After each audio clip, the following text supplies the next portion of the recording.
Today what I want to deal with is the idea of the paradox of creativity and destruction. Now we've been talking during the course of this year from this book, Paradoxes of Group Life by Kenwyn and David Berg. But I want to begin today with a book that's entirely different. I want to talk about this book, The Brain That Changes Itself by Doidge. It was published in 2010, and I read it a number of years ago, and at the time from the perspective of a piano teacher. One of the very interesting concepts that Doidge introduced me to was this one, and I wonder whether you've heard of it, Penfield's homunculus. You'll notice in that white square down the bottom left-hand corner, there's a picture of the brain, and you'll notice the dotted line that is drawn over the top of that picture. If you were to stimulate different areas of the body, perhaps by poking or even pricking them, and you were to measure where those stimuluses register on the brain, what you find is it's laid out on the brain in the form of a human. So your body has like a map that exists on the surface of the brain, and it's called Penfield's homunculus. Homunculus means little man. What it made me realize reading this book was that as I was teaching children to play the piano, the activity in which we're engaged actually had an effect upon this homunculus. It was actually developing the structure of the brain. And if you look about midway, so behind the head there, the other large organ that you can see is actually in the shape of a hand, and that is because the hand is one of the most important parts of this little man. You can see it's much larger than the rest of the body that is behind it. And as a piano teacher working with a child, I am developing that part of their brain by helping them to make connections, neuronal connections in their brain. Now, one example of this, very simple example, is a three-note chord.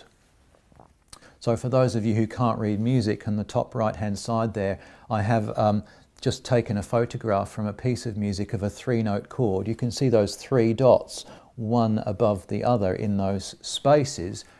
Each represents a separate note that must be played. And because they're written all in a straight line up and down, they should be played together all at once. And I can tell you as a piano teacher, many young children in particular find that very difficult to do, to actually separate the hand and the different fingers such that you play three fingers, but you hold two fingers up so that they don't press the keys in between. And for some children, it takes many weeks for them to be able to master this skill of actually pressing three fingers, but not the other two. Now, Doidge also teaches one other very important principle, and that is use it or lose it. When we no longer perform an activity, the connections that we have made in the brain, the neuronal connections, weaken over time. And so our ability to perform that particular task deteriorates. And as you read this book, he's constantly harping back on this phrase, use it or lose it. But here's the thing, and this is the very important connection that we must make. The process of losing neuronal connections is actually essential for new learning to take place. So in the brain at least, we can say that the process of destruction is essential for creativity. Because as a piano teacher, when I am training a child to play the piano, as I am making connections between one neuron and another and strengthening a particular activity that they are doing, those connections then are no longer available for other tasks. And so creativity and destruction are the two sides of change. Now I want to return to the altar in the tabernacle. And you heard the account of the altar, and of course there's a great many details about the whole of the tabernacle and all its furnishings in those few chapters of Exodus.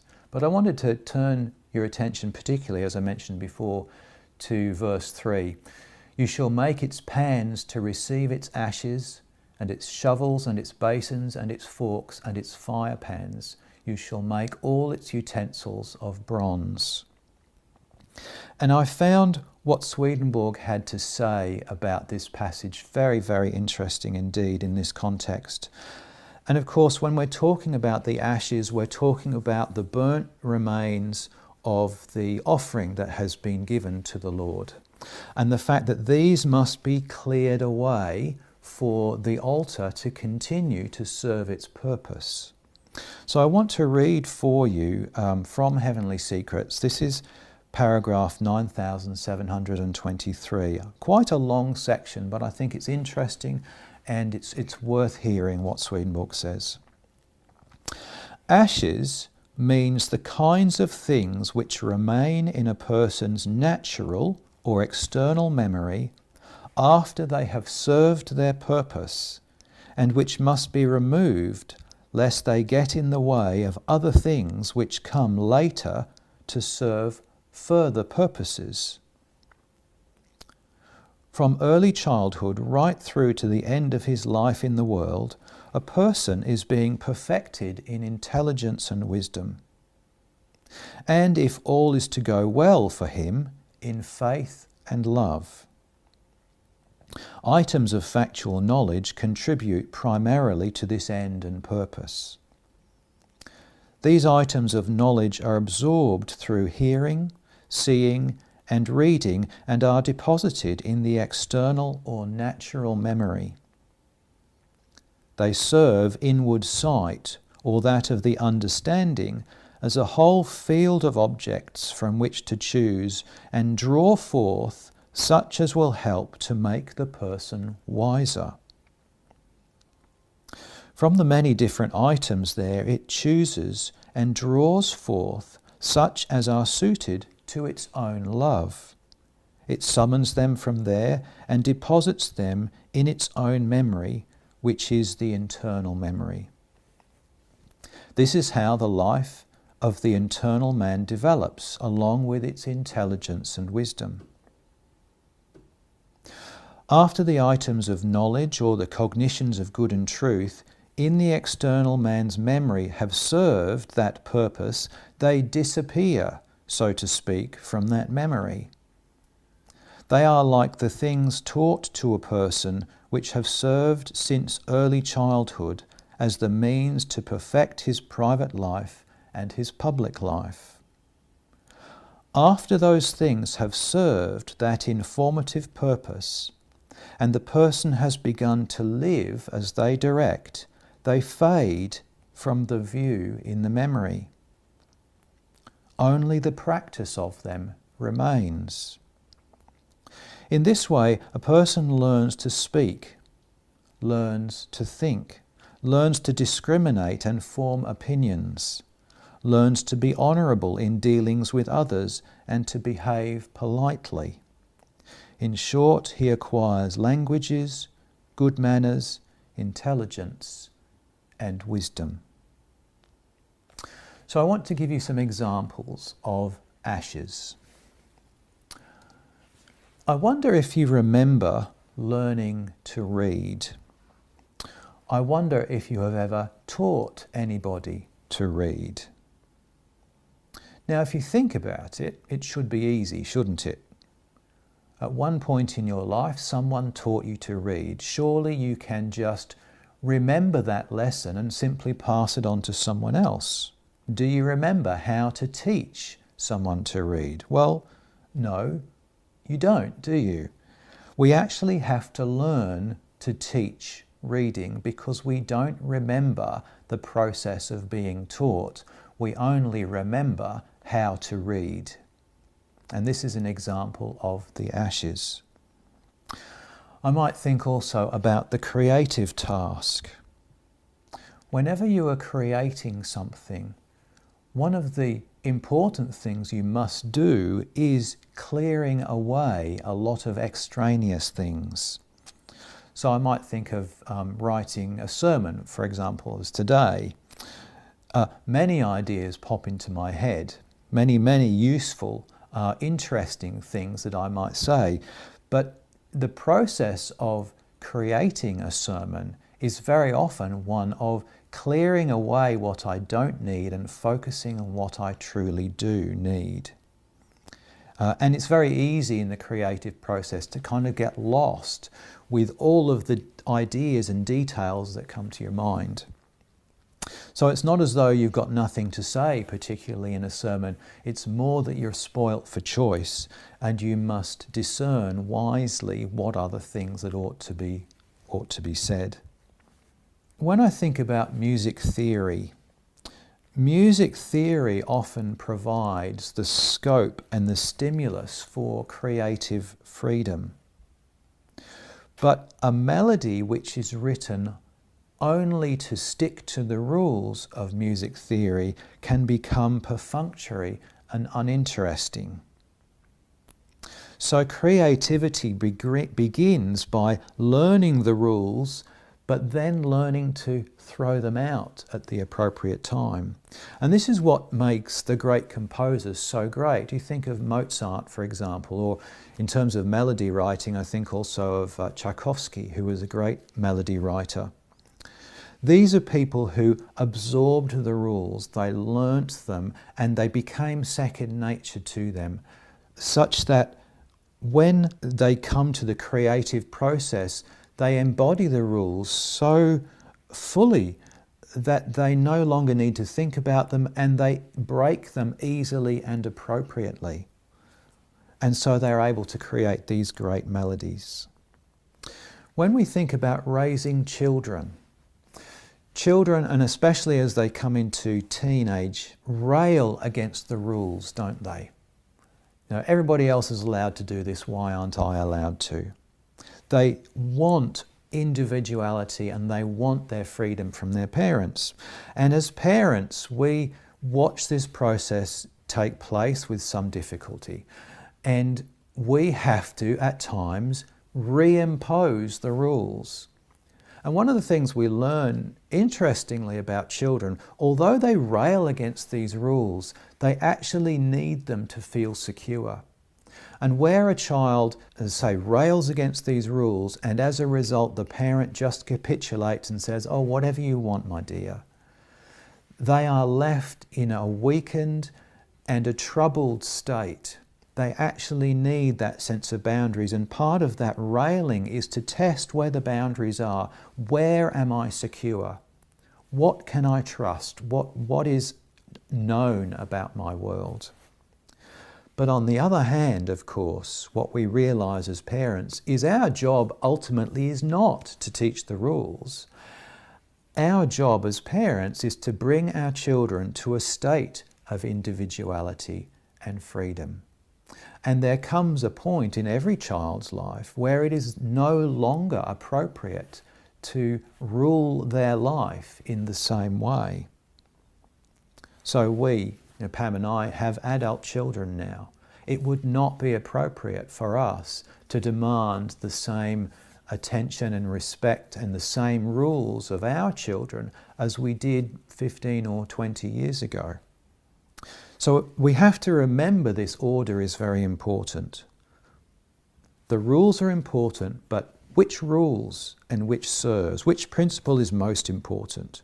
And of course, this is where Jesus ran into so much trouble with the Pharisees. He said, the Sabbath was made for man, not man for the Sabbath. And the rules exist for creativity. Creativity does not exist for the rules. I want to share with you this passage from the teachings of our church. Matters of doctrine and established beliefs do not constitute faith, yet are part of faith. For these, each and every one, exist to the end that a person may become such as they teach. Going back to my book by Smith and Berg, one of the principles that they talk about in this paradox of creativity and destruction is that before change can occur, the patterns to be changed must be established. And we see this in Jesus' confrontation with the Pharisees. Jesus is often thought of as destroying the law, but he says that he is come to fulfill, not to destroy. And we hear him teach in John's Gospel, "It is the Spirit which gives life, the flesh profits nothing. The words that I speak to you are spirit and they are life." And the Apostle Paul mirrors something very similar. In 2 Corinthians chapter 3, he says, "Our sufficiency is from God, who also made us sufficient as ministers of the new covenant, not of the letter, but of the Spirit. For the letter kills, but the Spirit gives life." So I want to wrap up this morning with a couple of points. I want us to remember that life is creativity and change primarily, not rules and structure.